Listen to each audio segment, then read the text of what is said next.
With Restored, which addresses issues around violence against women. Can you tell us something about what Restored does and how the ministry began?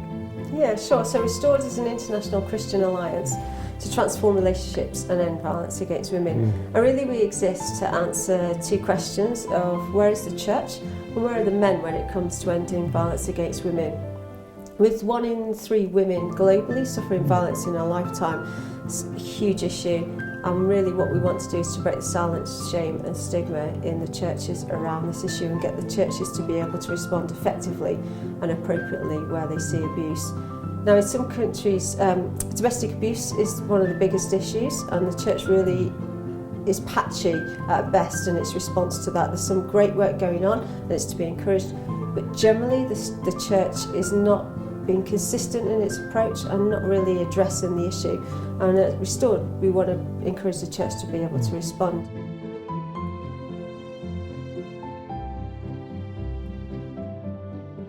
In Zimbabwe, and after I conducted the interview, this woman took me into her home and into her hut. And it's a classic thing, you hear lots and lots of stories and there's always a tipping point, and for me this was the tipping point. And she sat me down and she just disclosed all of this abuse that her Christian husband was perpetrating on her. Horrific stuff. And she said she'd gone to the pastor and he told her that she should pray more and that she should submit more and stop nagging him so much.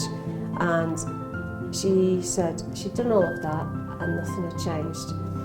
And then the devastating bit for me was she turned to me and said, "You're the expert, what more can I do?" And my heart sort of shattered into a million pieces at that point of just utter devastation for her in this situation, but also a rising anger of why did the pastor not challenge her husband? He'd never spoken to her husband, he'd always put it back onto her, and just this, how on earth had we allowed the church and the church situation to conduct an environment where we were complicit in allowing violence against women to continue? It was an utter outrage to me.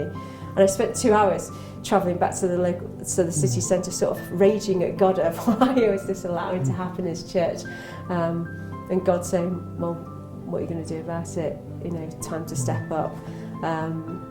So that's really what we did. And for Peter, it was at the UNAIDS conference in Mexico where he heard a story of a woman who had been hitchhiking to South Africa and got raped on the way, got raped at a safe house, contracted HIV/AIDS and was now an HIV/AIDS activist. And he said the Holy Spirit touched him in that room of how on earth as men had we allowed this horrificness to go on unchallenged, we'd allowed it to happen.